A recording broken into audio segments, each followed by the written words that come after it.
Pemirsa, seorang camat di Surabaya dituding menyembunyikan perempuan di ruang kerjanya. Lantas untuk mengetahui peristiwa yang sebenarnya kami sudah bersama Husnul Amin selaku camat dari Asuboro, Surabaya. Selamat pagi, Pak. Selamat pagi, Mbak. Iya, baik, Pak Assalamualaikum. Camat. Waalaikumsalam. Pak Camat, ini kan Bapak dituding menyembunyikan seorang perempuan di kolong meja. Apakah hal itu benar, Pak Camat? Terima kasih, Mbak. Itu merupakan fitnah yang sangat kejam dan jahat pada saya, keluarga saya, termasuk pada Pemkot Surabaya. Jadi itu adalah fitnah, Pak. Jadi kita ini rapat Zoom banget. Dan itu bukan hanya Mbak Devi, tapi ada Alfian sebelah kiri saya, Mbak Devi. Kita lagi rapat Zoom banget. Jadi kita bukan kami menyembunyikan, tapi ini kerja. Dan ada time, dan itu jam kerja, Pak. Bukan di luar jam kerja. Demikian, Pak. Baik. Pak, ini perempuan tersebut apakah merupakan staf Bapak atau sekretaris atau bagaimana, Pak? Itu ya pegawai kami, resmi. Pegawai kami, dua-duanya ini Mbak Devi sebelah saya ini pasal dua-duanya. Dan itu banyak saksinya, mereka membeli berita dengan jahat dan kejamnya. Baik. Pak Husnul, ini juga kami ingin tahu ketika mungkin ini dilakukan, ada ormas yang datang ke kantor Bapak, tapi sebelumnya ini Bapak sudah mengetahui atau belum, Pak? Sehingga kemudian Bapak akhirnya memutuskan untuk menyembunyikan perempuan tersebut di bawah kolong meja itu atau seperti apa? Jadi begini Pak, bukan menyembunyikan. Jadi itu, dia tuh datang bergerombol. Kayak menggeruduk Pak. Datang bergerombol adalah ormas. Dan dia dulu teriak-teriak, kencang sekali. Kita lagi rapat, lagi Zoom. Teriak-teriak, sampai saya itu, ini apa kayak gini nih. Akhirnya banyak juga teriak-teriak, gedor-gedor pintu, berteriak, itu banyak sekali. Sehingga staf kami belum ketakutan. Saya dengar ini kok ricu, akhirnya saya buka pintu. Soal itu tuh, Mbak Devi ini ketakutan lah kalau meja. Yang Mas Alfian di belakang pintu.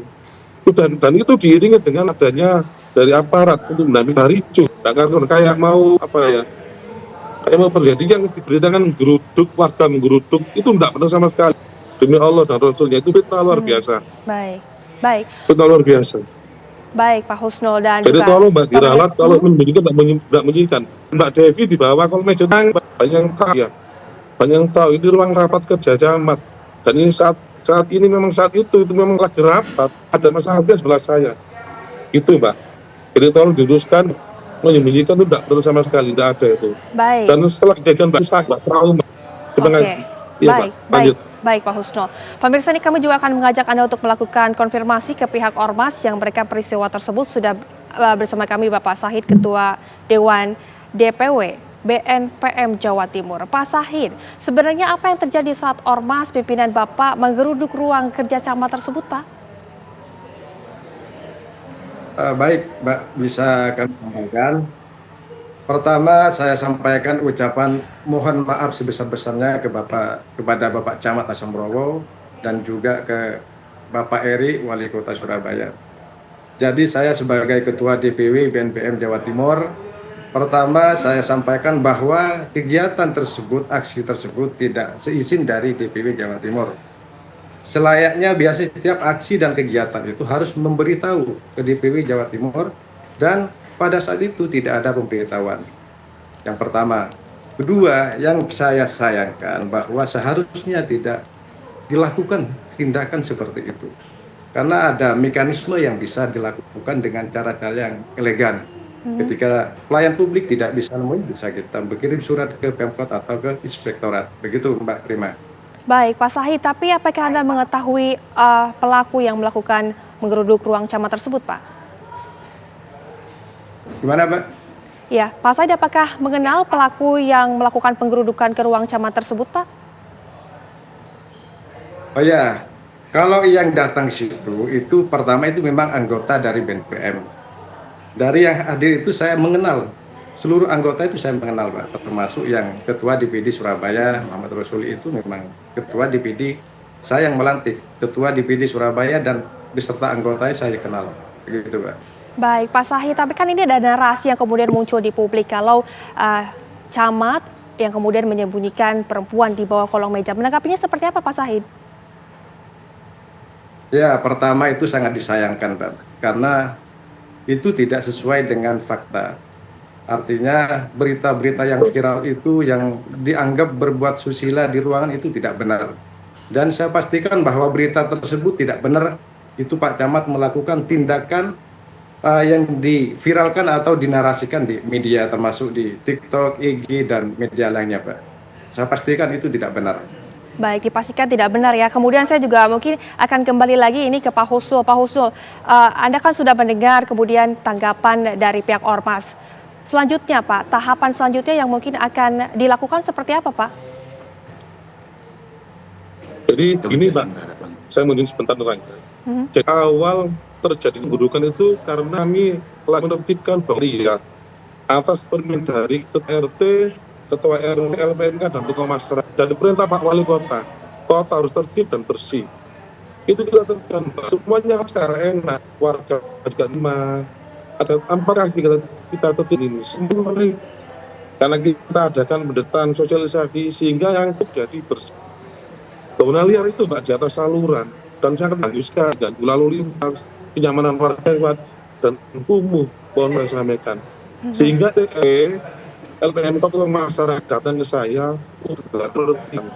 dan Pak Wali Kota sendiri memerintahkan saya bersihkan Pak Camat, tetap humanis dan selesai. Alhamdulillah saya Pak. Dari ormas Baik. yang berada dari ormas, jadi yang ormas ini Pak, datang kami ini dengan seperti cara-caranya. Saya misalkan Pak. Baik, Pak Husnul. Kemudian ini langkah selanjutnya apakah Anda masih akan tetap membawa kasus tersebut ke pengadilan ataupun ke pihak hukum atau seperti apa? Kan kita sudah mendengar ya semuanya kalau dari pihak Ormas ini sudah melakukan permintaan maaf.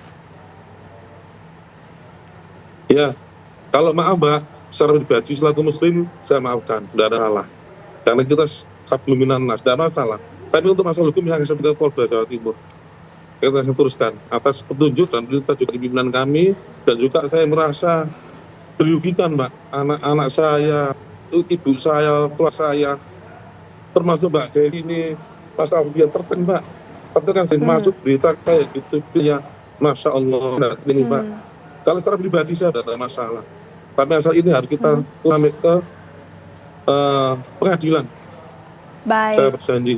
Baik, Pak Husnul, ini mungkin kita akan kembali lagi ke Pak Sahid. Pak Sahid mungkin sudah mendengar konfirmasi ataupun keterangan dari Pak Husnul seperti apa, dan kemudian juga ini akan tetap membawa ke jalur hukum. Pendapatnya seperti apa, Pak Sahid?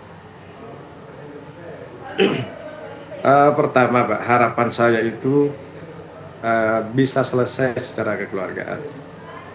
Tapi ketika secara kekeluargaan kita bangun komunikasi untuk menyelesaikan perkara ini tidak bisa, ya tentunya mau gimana lagi. Artinya kita secara profesional tetap kita ikutin proses hukum ini Pak. Begitu. Tapi sekali lagi harapan saya bisa komunikasi dengan pihak-pihak yang merasa dirugikan, termasuk Bapak Camat Asumrowo dan juga Bapak Wali Kota Surabaya, untuk membicarakan hal ini, untuk cari solusi bersama untuk selesai menyudahin perkara ini. Jadi biar nggak terjadi kegaduhan lagi yang berlanjut di masyarakat, khususnya di masyarakat Surabaya, Jawa Timur. Jadi harapan kami seperti itu, Pak. Baik, Pak Sahid, mungkin ini kita akan kembali lagi ke Pak Camat. Pak Husnul, ini kan sudah mendengar begitu pernyataan dari pihak Ormas. Tanggapannya seperti apa, Pak? Tanggapan saya, mestinya Ormas itu dukung Pemkot, dukung kecamatan untuk melakukan penataan, bukan malah hambat. Ya, mereka itu apa ya? Kita yang terakhir penutupan itu lapak-lapak mereka ternyata dijualkan, disewakan. Saya ada videonya. Jadi kami terakhir datang yang akan peringatan himbauan untuk pengongan. Baik. Kamu siapa? 9 juta. Gitu loh, Pak. Baik, Pak Husnul. Terima kasih. Baik Pak Husnul, dan juga tadi sebelumnya ada Pak Sahid, kita sudah mendengarkan dari sisi keduanya dan semoga kasus ini juga segera diberikan titik terang. Terima kasih Bapak-Bapak, selamat kembali beraktivitas.